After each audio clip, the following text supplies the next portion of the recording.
одоо чи гадаад хүмүүстэй тоглохоор нөгөө хоёр дахь хэлээр ярина гэдэг жоохон бэрхшээл байх уу? Ер нь нэлээд хэцүү юу? Үгүй нөх амарч тийм хол мол санагддгүй юм хувьд. Яг хав жижиг сажиг юм дээр гардаг гэх юм бол хамгийн том ялгаа нь лэний механик дээр л гардаг.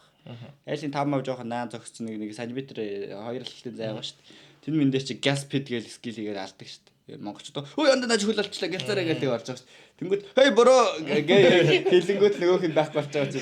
Ой бороо. Ой дисэн гэлээ байхгүй болч. Тийм юм дээр жоохон жижиг сажиг алдаа гардаг. За тэгээд ер нь гадаадаар ирж байхад 5-ын дайм шүү дээ. 5-ын дайм дээр бол жоохон chaos байдаг шүү дээ. Нэг талд нэг хөө орлоо, нэг талд нөгөө орлол. Тэгэл нэг нь ойр зогсоогоо андаа тэрийг аль гээл тийм болдог шүү дээ. Тэр нь яг монголоор ярихад л угаас даваа талтай. Монголоор ер нь ярина гэдэг чинь угаасаа өөрийнхөө төрсөн хэлээр монгол хүмүүстэй хамт тоглоно гэдэг чинь яг арай амар зүйл.